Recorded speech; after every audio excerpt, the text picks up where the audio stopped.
Asyndeton. I love Asyndeton because, well, first of all, Obama is like, that's all it's all over his speeches. If you get an Obama speech, um, it's like a list, right? Either a list of words, but oftentimes a list of phrases, so more words together than just one.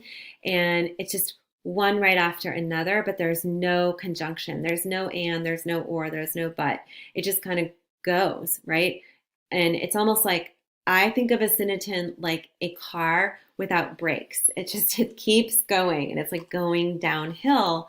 It's like the writer just does not want to stop, does not want to say an and or but.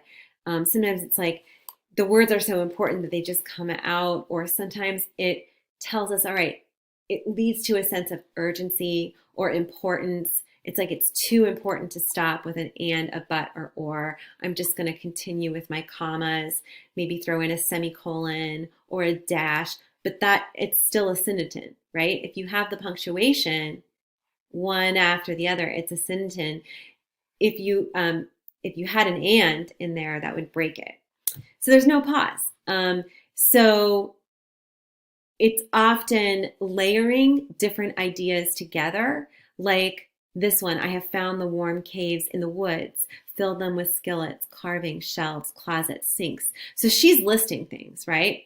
Here, for the second one, I speak here as a politician and also a Catholic, a layperson baptized and raised in the pre-Vatican II Church, educated, attached.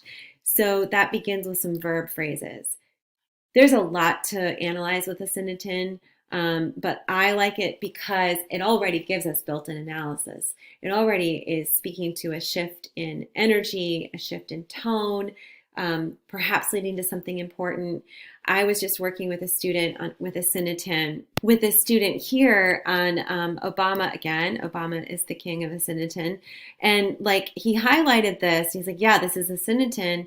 And we talked about it. And I mean, it's a massive sentence, right? And there's just one phrase or clause after another. And he counted like 4 different clauses or pieces of the sentence put together without a conjunction, just comma, comma, comma. And what I love about it is that I've noticed here over the course of writing my book. So I think, okay, how does it relate to a meaning? Well, course is like a journey, this path. And so he is already setting up that something is going to be long, right? And so then we get into this sentence, and at the last part, he says, he references Lincoln, and he said, I stood a greater chance of leading us in the direction of the America we've been promised. I'm like, oh, that's perfect analysis for Asyndeton, because he's actually talking about leading right down this path, leading a country towards something. There's a direction, there's a goal. So that matches with a sentence with the urgency of the sentence that cannot stop, right? He is on a path going in the direction. And so that's built-in analysis. You're always comparing the function, the job of the rhetorical device, Asyndeton, what it does, what it looks like, what it creates, what feeling it creates, with what's actually the words that are happening in the sentence. And that builds your analysis. Here's some reasons why a writer would choose Asyndeton.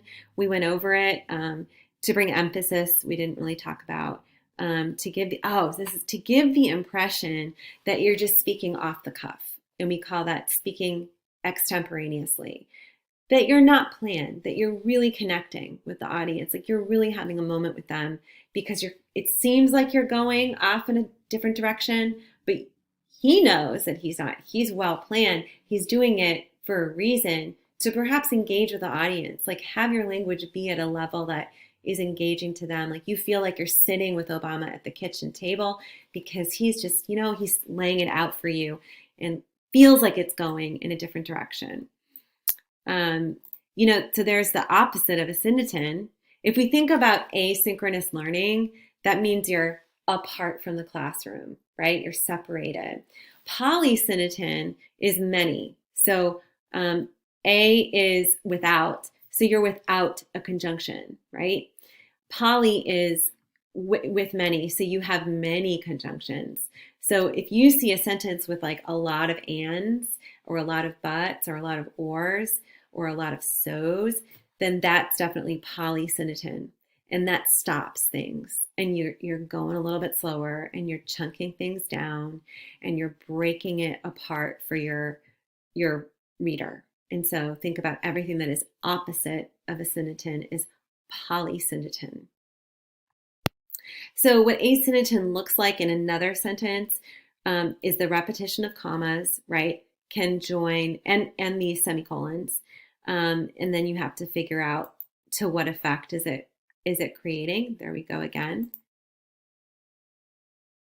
And thinking about extemporaneous speaking or off the cuff. And then I want to really drive home the importance of, again, you found your rhetorical device, you identify what makes it a rhetorical device, then you think what new meaning is being created out of this rhetorical device, how and why, right? But you have to connect it to a universal idea. And that usually comes from the message, which is in the thesis, right? So locate that universal idea, locate the emotion, right? Put a name to it, and then locate your rhetorical device.